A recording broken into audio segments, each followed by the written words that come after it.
All right, guys, another week. Maximum storytelling. I always want to say maximum lawyer storytelling. It's just maximum storytelling. Here we are. This week we are going to talk stabilization and how to make sure that your videos do not end up looking super shaky. If you've ever been outside or in your house and you pull up your phone really quick and you want to take a video and then all of a sudden you look, it just doesn't feel quite right. You go back to look at it later and it's super, super shaky. And you're like, oh man, you can tell you're walking or your kid was jumping on the couch or something like that.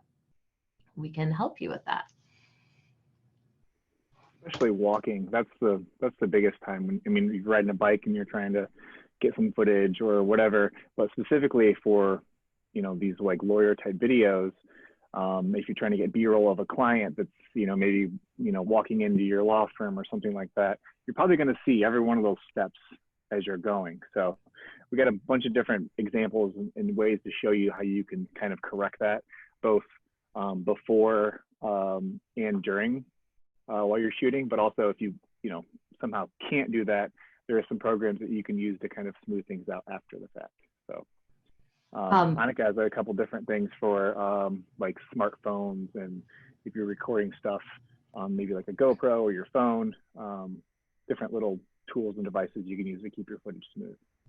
I have this, I mean, if you're planning on sitting down in front of a desk and you want to use your phone, which a lot of people, that's how they start out, is using their phone. It can be really easy to just want to hold it up in front of you. And even if you think that you are being as still as possible, you're still going to be able to see just even a slight shake of your hand. So this is one tripod mixed with a ring light. I think this was like $20 on Amazon. I have another larger one that I'm using right now for lighting.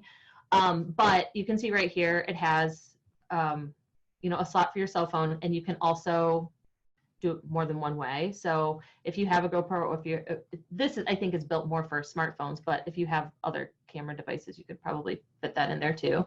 And then you can change the height or the tripod and everything too. So this is just one that comes with the ring light, but there are tons of tripods out there that just have this little portion right here. Actually, so what she has is that's a light stand attachment that's got a little clip on it that you can put that smartphone holder. But if you have just a regular tripod, you can get those tops for them. So if you have a DSLR, you know, a little smaller camera, or anything like that you can mount in the bottom, something you can put on just to keep it nice and solid. He said it's one less thing you have to worry about if you're recording videos of yourself. Once you have it up there, it can almost live on the tripod if you're going to be shooting reoccurring videos and stuff in your office or things like that. But yeah, just having a nice solid, you don't have to hold it out the whole time too. Plus you're thinking like, oh my gosh, is it stable? You just want to be able to focus on the content that you're creating. Back in the old days, before Josh taught me so much about video, I used to just even use like a shelf or something, right? Or a stack of books, and I'd put my phone on a stack of books and make sure that there was another book behind it, and it would stand up. There was one attorney that we used to work with who he hated having his photograph taken. And so one day he's like, well, I'll just take my own photos. And we made literally a stack of law books so that he could have the camera like super still right there. And he would do the time lapse, or what's the shutter lapse? What's it called? You press the shutter, yeah, for it to take the picture. Oh, the timer? The timer, right. Yeah. The photos were pretty funny. But anyway, that was even just like an old school tool, a stack of books and something stable. So whatever it is, just make sure that it's, you know, it's not going to move or fall off. Another thing is too, like a tripod, obviously, but something like this has been so useful for me. Just because if I'm outside and there's like literally nothing to, maybe you don't have enough room for a tripod, this can go around like a pole. So you can like attach it around a pole and you can move this around to the camera. This will hold this. Really? And I can keep it, it is like, I think it's rated for 12 pounds or something. This camera's 8. So I've trusted it with even a longer like 70-200 lens, and it's been fantastic. So I think this was like maybe $50 or $60, but it's so useful, not just for cameras, but you can also use it for lighting or a microphone or whatever. You can literally, put it upside down somewhere or whatever. Josh, So do just another. you, at the top of at the top of the thing that you just showed us, that screw, is that normally universal for most devices? Most Like the thread? most cameras and DSLR, that mount that you have for your phone is probably one of these. I think it's quarter inch screw. This is just like a quick release plate that goes on, the top of this. So you can keep this on your camera, then you can easily get it on here and take it off. But yeah, they're pretty universal. So people don't really have to worry too much about paying attention to, okay, if I want to use this one for lighting and my camera, then as long as the description of what you're buying says that you don't have to worry about like, oh my gosh, what screw size is right there. And most stuff, it'll say it's rated for a certain pound, weight. So as long as your rig or your camera is under that, you're going to be just fine. So something bigger that's going to be like, say you have a studio set up and you're really blessed to have a nice backdrop and lighting and, you can have this room, having a nice sturdy tripod is going to be so useful to have, because especially if somebody maybe accidentally bumps into or something and you have money invested in your camera, the last thing you want is this thing just to easily tip over, because it weighs, half a pound or something like that. So having a nice sturdy tripod is always really helpful to have. So if somebody's walking, right, if they are doing the courtroom steps thing, what's the best recommendation to prevent video footage from being too shaky? Well, there's a couple different things that we use to keep our stuff stable, and one of the main things is like a gimbal. So this is just a smaller one that we have, and then we also have a bigger one depending on the size of the camera we're using. But even this small one here, I think it was like $300, and it's like really light, and I can easily throw a camera up on that. I think this one fits on there really well, and literally, like I said, it's so light you can set it down so it's got a little tripod base in the bottom. It's hard to not get stable footage with this. My daughter is 6 years old, and she was getting like professional cinema footage with this thing, and she wasn't tired. That's the best thing. It's like when I rig this big one up, and maybe I can fit a cinema camera on that. You can imagine how great the footage is, but you're tired it's after heavy. 4.3 seconds of using it. But yeah, so a gimbal is number one, especially if you're moving and getting some shots to where you want them to be kind of like sweeping and a lot of movement. A lot of lenses that we use are image stabilized. So inside the lens itself has a little stabilization unit. So if you've, say you're in a car and there's little vibrations and micro jitters, this just smooths all that out. So there may be a little bit of like up and down movement, but this will eliminate most of unwanted. There are also settings on your camera and settings on the lens itself. I mean, little switches even. So pay attention and read the manual of your camera, and it'll tell you too where to find it. Another thing too, a lot of newer cameras that are coming out have stabilization in the body as well. So say you have a stabilized body, you put a stabilized lens on it. Sometimes it looks like it's on a gimbal. That's how good these are.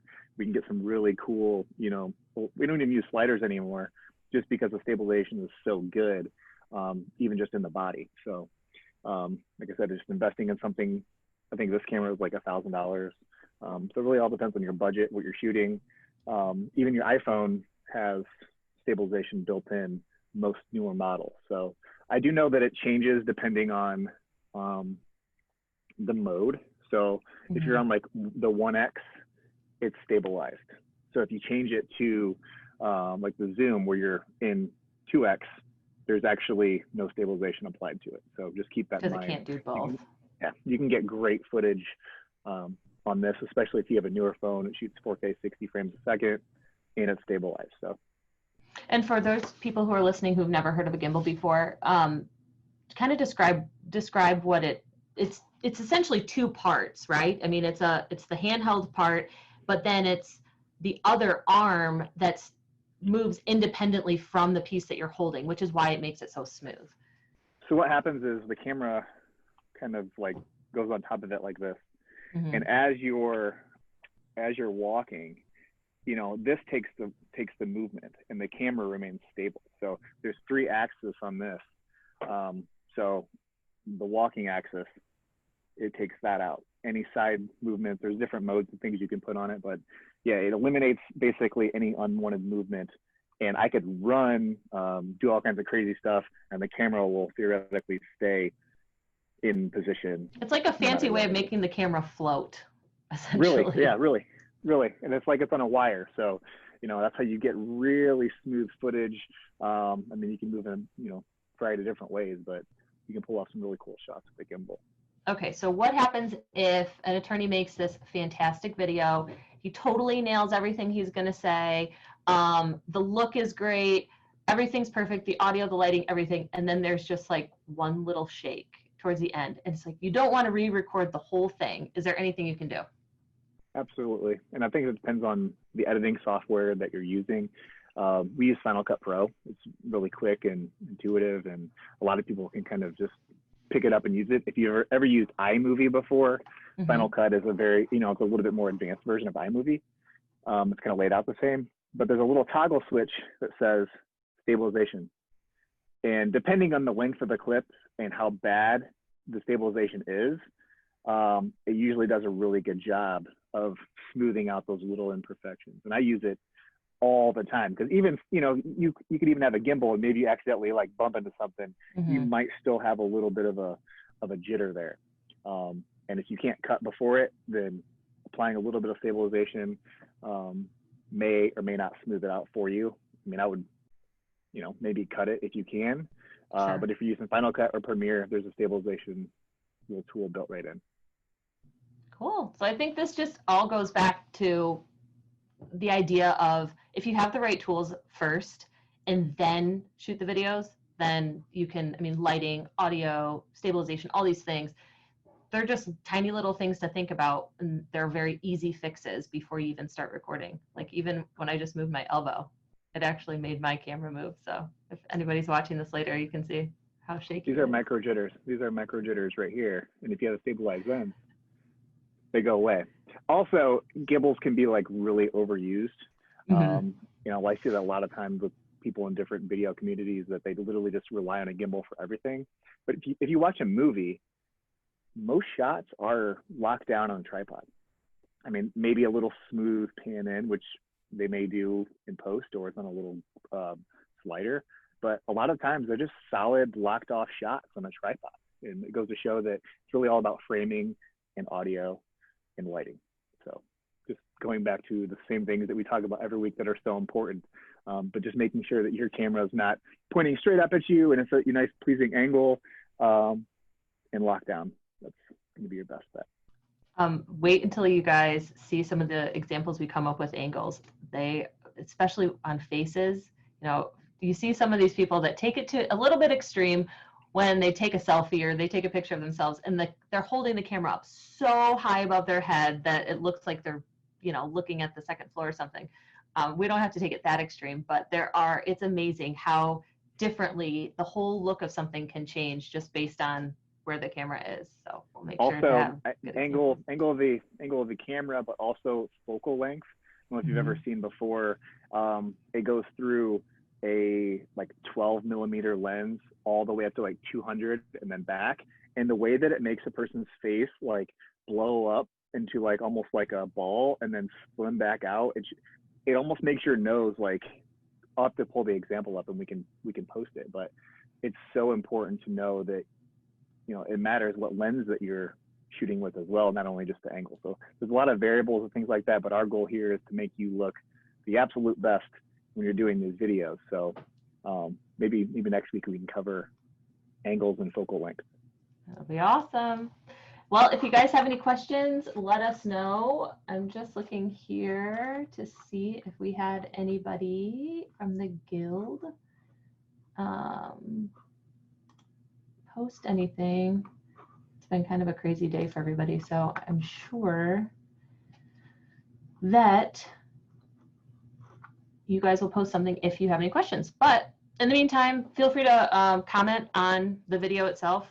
In the guild, everybody else in the Maximum Lawyer group will have access to this podcast too. Feel free to reach out to either one of us, and we can answer any questions that you have. Sounds good. We'll see you guys next week.